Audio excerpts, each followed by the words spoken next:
തൊട്ടടുത്തുള്ള ഭൂമി വിൽക്കരുതെന്ന് കുട്ടപ്പൻ നായരോട് ഞങ്ങൾ പറഞ്ഞതാ. അയാൾ സമ്മതിച്ചതുവാ. എന്ന് തിരിച്ചെവി അറിയാതെ അയാളെ പലതും പറഞ്ഞ് പിരികയറ്റി ആ ഭൂമി നാം വാങ്ങിച്ചു. അതും പോരാഞ്ഞിട്ട് ഞങ്ങളൊക്കെ മുഖത്ത് കരി കഴിച്ചേക്കാനായി ആ ഭൂമി ആചാര്യർക്ക് മറിച്ച് വിൽക്കുകയും ചെയ്തു. അതിനെന്താ? അതിനെന്താന്നു ഞങ്ങളെ ഏഴാം കുലികളാക്കരുത്. ആ സ്ഥലം ഹാജിയാരുടെ കയ്യിൽ വന്നാല് നാളെ അവിടെ എന്താ ഉണ്ടാകുക എന്ന് ആലോചിച്ചിട്ടുണ്ടോ? ഉണ്ട്. നാളെ അവിടെ സ്കൂളിന് വേണ്ടി, അതായത് നമ്മുടെ കുട്ടികൾക്ക് വേണ്ടി നല്ല ഒന്നാന്തരം ഒരു കളിസ്ഥലം ഉണ്ടാവും. അത്രേ ഉള്ളൂ. നാളെ അവിടെ ഹാജിയാര് പള്ളി പണി. സംശയമുണ്ടോ? അമ്പലത്തിന് തൊട്ടടുത്ത് വേണോ തന്റെ ഈ കോപ്രായം? ആ സ്ഥലത്ത് ആരും പള്ളി പണിയാനും നേർച്ച നടത്താനും പോണില്ല. നമ്മുടെ കുട്ടികൾക്ക് വേണ്ടി അമ്പലത്തിനടുത്തൊരു പ്ലേ ഗ്രൗണ്ട് വരുന്നതുകൊണ്ട് ഒരു ദോഷവും ഇല്ല. ഒരു ദൈവം അതുകൊണ്ട് കോപിക്കില്ല. അഥവാ ഇനി ഏതെങ്കിലും ദൈവം കോപിച്ചാൽ അപ്പൊ നമുക്ക് അതിന് വഴി ഉണ്ടാക്കാം. പോരെ? അതിന് നിന്റെ സമ്മതം വേണ്ടടോ. വരേ, ആലോചിച്ച് സംസാരിക്കണേ. എനിക്കിഷ്ടമുള്ള ഭൂമി ഞാൻ വാങ്ങും. തോന്നിയ ആൾക്ക് മറിച്ച് വിൽക്കും. പിന്നെയും വാങ്ങും, പിന്നെയും വിൽക്കും. നിങ്ങളാരും ചോദിക്കാൻ ഈ കുള്ളി എടുത്താ നീ തല ചൊറിയുന്നു. ഒന്ന് പോടോ അവിടുന്ന്. ഒരു കൂട്ടം ഏറാമൂളികളെയും കൂട്ടി ചോദിക്കാൻ വന്നിരിക്കുന്നു. എടോ മേന്നെ, തന്റെ ദുഷ്ടലാക്കാരും മനസ്സിലാക്കില്ലെന്ന വിചാരം? അമ്പലം ഹിന്ദു എന്നൊക്കെ പറഞ്ഞ് ആ പാവം കുട്ടപ്പൻ നായരെ വിരട്ടി ചുളു വിലക്ക് ആ സ്ഥലം സ്വന്തമാക്കാനായിരുന്നില്ലേ തന്റെ പ്ലാൻ? ഉണ്ടണ്ട. താനും തന്റെ ചിങ്കിടികൾ നിൽക്കുന്നത് എന്റെ വീട്ടുമുറ്റത്തായി പോയി അല്ലേ? കാണിച്ചു തരായിരുന്നു. പിന്നൊരു കാര്യം, എല്ലാ മഹാജനങ്ങളും കൂടി കേൾക്കാൻ വേണ്ടി ഞാൻ പറയാണ്. മേലാൽ ഇമ്മാതിരി അലവലാതി കേസുമായിട്ട് എന്റെ പടിക്കകത്ത് കടന്നാൽ മേനോനാണോ നമ്പീശനാണോ നായരാണോ എന്ന് ഞാൻ നോക്കിയില്ല. അറിയാലോ, ശേരം പറഞ്ഞാണ്.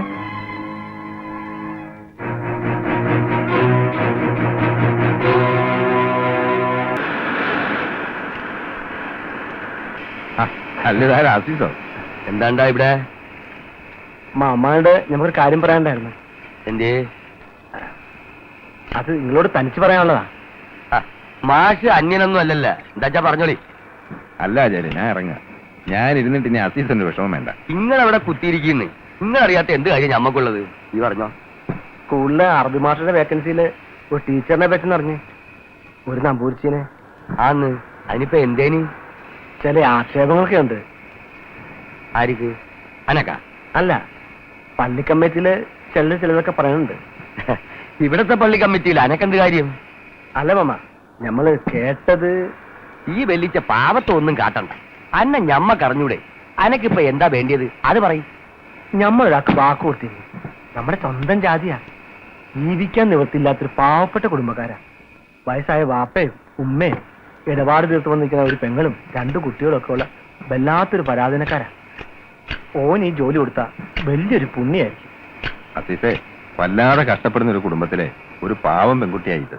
അത്രയ്ക്ക് പാവാണ്. നിങ്ങൾ പശുവിനെ വാങ്ങിച്ചു കൊടുക്കി, പാല് കുടിക്കട്ടെ. എന്താ അസീസേ? ഒരു അത്യാവശ്യ കാര്യം പറയാനാ. മീറ്റിംഗ് വല്ലതും ആണോ? ഏയ്, ഞങ്ങളിവിടെ ദേശീയ സർവ്വദേശീയ പ്രശ്നങ്ങളൊക്കെ ഒന്ന് വിലയിരുത്തിയായിരുന്നു. ഒരു മിനിറ്റ്. ശരി. എന്താണോ പ്രശ്നം? ഇയാളുടെ ഒരുമാതിരി വർത്താനം കേട്ടാല് പാർട്ടിയുടെ ഭാരം മുഴുവൻ തലയിലേറ്റി നടക്കാൻ തോന്നും. ചേലക്കാരനെ അങ്ങനെ അങ്ങ് കൊച്ചാക്കി കാണണ്ട. ഉരുട്ട് ബുദ്ധിക്കും കുതന്ത്രങ്ങൾക്കും ഇയാളെ കഴിഞ്ഞ് വേറെ ആളുള്ളൂ. അതാണ് എല്ലാ മന്ത്രിമാർക്കും ഇയാൾ വലിയ കാര്യം. അപ്പൊ ടീച്ചർ സ്കൂളിൽ നിന്ന് പുറത്താക്കണോ അല്ലേ? ആണ്. പക്ഷെ നിയമപരമായിട്ട് അതിനുള്ള വകുപ്പൊന്നും കാണുന്നില്ലല്ലോ അസീസേ. നമ്മുടെ വിദ്യാഭ്യാസ നിയമം അനുസരിച്ച് അധ്യാപകരെ സംബന്ധിക്കുന്ന ചില പൊതുചട്ടങ്ങളുണ്ട്. അതായത് മാനേജ്മെന്റിന് വിരുദ്ധമായി അച്ചടക്ക ലംഘനം നടത്തുകയോ അതിന് പ്രേരിപ്പിക്കുകയോ ചെയ്യുന്ന ആളിനെ അവർക്ക് പറഞ്ഞുവിടാം. അല്ലെങ്കിൽ മദ്യപിച്ച് ബോധം കെട്ട് വഴി കിടക്കുകയും സ്ഥിരം വഴക്കുണ്ടാക്കുകയും അങ്ങനെ വിദ്യാലയത്തിനും കുട്ടികൾക്ക് നാണക്കേടുണ്ടാക്കുകയും ചെയ്യുന്ന ആളാണെങ്കിലും അവർക്ക് പിരിച്ചുവിടാം. പിന്നൊന്ന് ഇമ്മോറൽ ആക്ടിവിറ്റീസ്, അതായത് അസാൻമാർഗിക നടപടികൾ. അതിലേർപ്പെടുന്നവരെ പറഞ്ഞുവിടാനും KER വകുപ്പുണ്ട്. ഇവര് ഒരു സ്ത്രീ ആയതുകൊണ്ട് ഇതിലേത് സ്വീകരിക്കണമെന്ന് അസീസിന് ഞാൻ പറഞ്ഞു തന്നോ?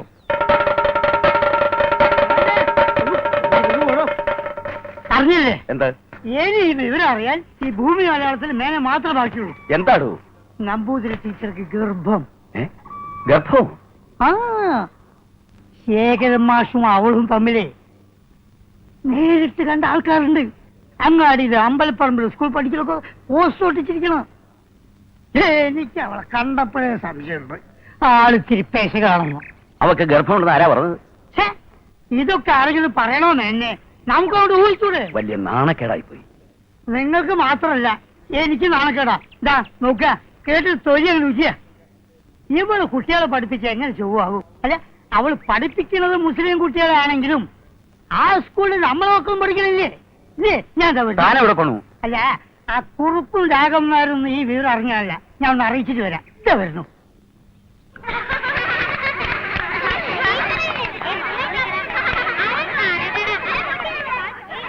എന്താണ്ട് അവിടെ കൈകൊട്ടിക്കളിയോ?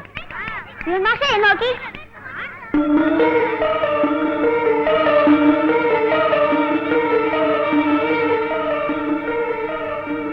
ഇതൊക്കെ വായിക്കാനാണ് നിങ്ങളെ സ്കൂളിലേക്ക് പറഞ്ഞേക്കുന്നത്? പാട്ടോട് എന്താണ് പറഞ്ഞിട്ടില്ല, പോയാ ഏത് നായിന്റെ മോനാണ് ഇവിടെ കൊണ്ട് എഴുതി പഠിച്ചിട്ട്? എന്താ പോസ്റ്റർ കീറാൻ ടെൻഡർ എടുത്തിട്ടുണ്ടോ താൻ? ഇവിടെ മാത്രമല്ല, ബസ് സ്റ്റോപ്പിലും പള്ളിക്കവലയിലും ഒക്കെ എഴുതി വെച്ചിട്ടുണ്ട്. നമ്മുടെ അറബി ടീച്ചർ ഒരു കള്ളി പൂച്ചയാണല്ലോ. ശേഖരൻ മാസ്റ്ററുടെ ഒരു ഭാഗ്യം. അതെ, ശേഖരമാഷ ഭാഗ്യ. അത് നിങ്ങൾക്ക് എന്താ അത്ര വലിയ അസൂയ? അതിന് താനെന്തിനെങ്ങനെ ചൂടാവണത്? എടോ, ഈ പ്രായത്തിലൊരു പെങ്ങൾ എനിക്കും ഉണ്ട്. വേണ്ടാതിന് എഴുതുന്നതിനും പറയുന്നതിനൊക്കെ ഒരു കണക്ക് വേണം. നിങ്ങൾക്ക് തോന്നുന്നുണ്ട് ഗായത്രി ടീച്ചർ ഇത് ചെയ്യുന്നു? നിങ്ങളോടൊക്കെ വർത്താനം പറയാൻ നിൽക്കുന്ന എന്റെ മുമ്പൊക്കെ ആദ്യം പറഞ്ഞണം.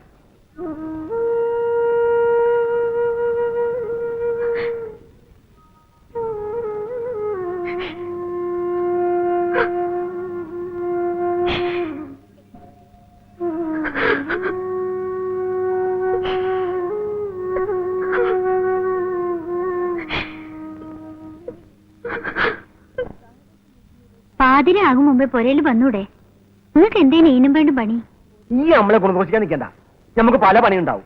അത് നമ്മളും കൂടെ ഒന്ന് അറിയണ്ടേ? വേണ്ട, ഏറെ വിളഞ്ഞാല് ഇടപാട് ദിവസം നമ്മൾ പുരയെ കൊണ്ടാക്കും.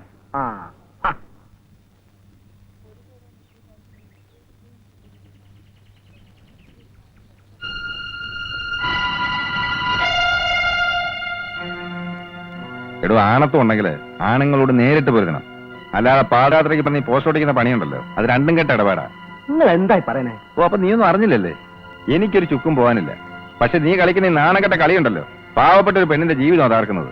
വേണ്ടാതിനെ കാണിച്ചിരുന്ന പോസ്റ്റർ അല്ല, നാട്ടുകാർ ചിലപ്പോൾ നോട്ടീസ് അടിച്ചിറക്കും. അതിന് എന്ത് മെക്കെട്ട് കയറാൻ വന്നാണ്ടല്ല.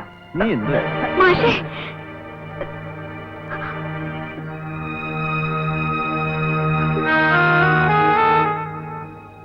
നീ ആചാരുടെ മരുമനായി പോയി. അല്ലെ നിന്നെയൊക്കെ തുണ്ടം തുണ്ടായിട്ട് മുറിക്കുന്നതിന് എനിക്ക് കൂലിക്ക് ആളെ വിളിക്കേണ്ട ആവശ്യമൊന്നുമില്ല. ഓർമ്മിച്ചോണേ അത്.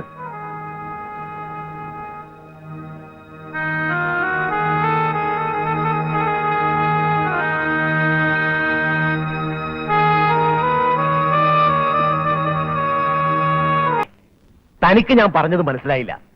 വെറുതെ 4 പോസ്റ്റർ എഴുതി ഒട്ടിച്ച് നാട്ടുകാരെ കൊണ്ട് പറയിപ്പിച്ചിട്ട് ഒരു കാര്യമില്ല. ഡോ, ആളുകളെയും കൂട്ടി മാഷിന്റെ വീട്ടിൽ ചെന്ന് അവളെയും മാഷയും കൈയോടെ പിടിച്ച് നാട്ടുകാരുടെ മുമ്പിലേക്ക് ഇറക്കണമായിരുന്നു. അങ്ങനെ അവരുടെ മുഖം മൂടി വലിച്ചു കീറണം. മുഖം മൂടിയോ? ഡോ, അവരുടെ തനിനിറം വെളിച്ചത്താക്കണമായിരുന്നെന്ന് മനസ്സിലായോ? എന്ന് പറഞ്ഞാൽ ഓടി തമ്മിൽ അങ്ങനെയുള്ള ബന്ധങ്ങൾ ഉണ്ടെങ്കിലല്ലേ. തന്റെ കയ്യിൽ പല വിളവുകൾ ഉണ്ടായിട്ടും ഈ കാര്യത്തിൽ താൻ വെറും ഒരു ഫൂളായി പോയില്ലടോ. ഇനിയിപ്പോ അടുത്ത പടി എന്താ ചെയ്യാൻ കഴിയെന്ന് പറയും. വഴിയുണ്ട്.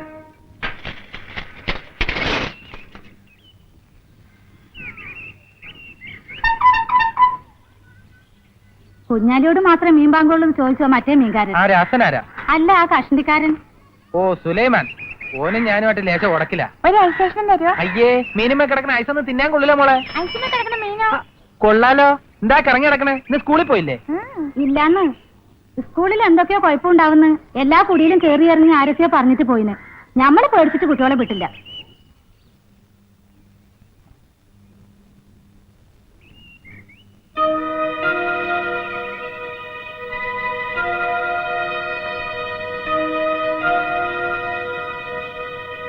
ഇതത്ര നിസ്സാരമായിട്ട് തള്ളാൻ പറ്റിയ പ്രശ്നമല്ല. കുമ്പളക്കടവ് സ്കൂളിലെ കുട്ടികൾ പൊട്ടിട്ടോ തൊപ്പി വെച്ചോ വന്നതിന് അന്നാട്ടിലുണ്ടായ കച്ചറകളൊക്കെ നിങ്ങളും വായിച്ചല്ലേ പത്രങ്ങളില്? Good morning. ഇന്നെന്താ വല്ല സ്പെഷ്യൽ ലീവ് ഉണ്ടോ? കുട്ടികളെ ആരെയും കാണാനില്ല. അപ്പൊ ടീച്ചർ വിവരം അറിഞ്ഞില്ലേ? ഇല്ല. എന്താ? അന്തർജനമാണ് അറിവ് പഠിപ്പിക്കുന്നതെങ്കിൽ കുട്ടികളെ സ്കൂളിലേക്ക് അയക്കില്ലെന്നാണ് ചില രക്ഷകർത്താക്കൾ പറയണത്. പറയുന്നതിൽ വേറൊന്നും തോന്നരുത്. ഇനിയും ഗായത്രി ടീച്ചർ ഇവിടെ വന്നാൽ സ്കൂൾ ചിലപ്പോ പൂട്ടേണ്ടി വരും. ടീച്ചറായിട്ട് അങ്ങനെ ഒരു അവസ്ഥ ഉണ്ടാക്കണോ? ഞാനൊക്കെ ആണെങ്കിൽ ആ പോസ്റ്ററിന്റെ പ്രശ്നം ഉണ്ടായപ്പോ തന്നെ രാജിവെച്ച് വീട്ടിൽ പോയെന്നെ. ആൾക്കാർ കഴിഞ്ഞ ദിവസം ഓരോന്ന് ചോദിക്കുന്ന കേട്ടിട്ട് പേടിച്ചാ സ്കൂളിലേക്ക് വരണത് തന്നെ. അങ്ങനെ പേടിക്കാതെ എന്നാൽ ഇവിടെ ഒളിക്കാൻ കാട് വേണ്ടേ? അല്ല, ഞാനൊന്ന് ചോദിക്കട്ടെ, വേണ്ടതിനും വേണ്ടാത്തതിനും ഒക്കെ ഇംഗ്ലാബ് വിളിക്കാൻ നിങ്ങൾക്കൊക്കെ നാവ് ഇത്ര നീളണ്ടല്ലോ. ഇവിടെ ജാതിന്റെ പേരും പറഞ്ഞ് കച്ചറുണ്ടാക്കുന്ന നായ്ക്കളെ നിലക്ക് നിർത്താൻ നിങ്ങളെ കൊണ്ടൊന്നും സാധിക്കൂലേ? ബസ്സിന് 10 പൈസ കൂട്ടിയെന്നും പറഞ്ഞ് കുട്ടികളെ കുത്തിയിളക്കി ബസ് തടിപ്പിച്ച നിങ്ങൾ യൂണിയനിന്റെ ഇക്കാര്യത്തിൽ തൊള്ളിമുട്ടിയിരിക്കുന്നത്. ഇത് അങ്ങനെയൊന്നും അടങ്ങണ കാര്യമല്ല മൂസേ. അടങ്ങാഞ്ഞിട്ടല്ല, മുൻകാല് വോട്ടിന്റെ എണ്ണം കുറഞ്ഞാലോ എന്ന് പേടിച്ചിട്ടല്ലേ? ഞങ്ങളൊക്കെ കുഞ്ഞുകുട്ടി പരാധീനക്കാരാ. ഫസ്റ്റ് ആൾക്കാരാ. സ്വന്തം കാര്യം ചിന്താവാന്നുള്ള ഒരൊറ്റ ചിന്തല്ലേ ഉള്ളൂ. അല്ല, ഇനിയിപ്പൊ നാളെ മുതൽ മുസ്ലിം സ്കൂളിൽ മുസ്ലിങ്ങളെ പഠിപ്പിക്കാൻ പാടുള്ളൂ എന്ന് പറഞ്ഞാൽ നിങ്ങളൊക്കെ എന്താ ചെയ്യാ? രാജിവെച്ച് വീട്ടിൽ പോയി കുത്തിരിക്കും. എന്തേ ചിന്തിക്കണേ? രാജിവെച്ച് പോകാൻ പറയാൻ എളുപ്പാ. 75,000 1 ലക്ഷം ഒക്കെ കൊടുത്തിട്ടാണ് ഓരോരുത്തർ ഓരോ സ്കൂൾ കയറി പറ്റണേ. ആചാര്യ നല്ല മനസ്സുകൊണ്ട് നിങ്ങളൊന്നും ആ വിഷമം അറിഞ്ഞില്ല. അതുകൊണ്ടാണ് ഈ കണ്ണിച്ചോരില്ലാത്ത വർത്താനം പറയണേ.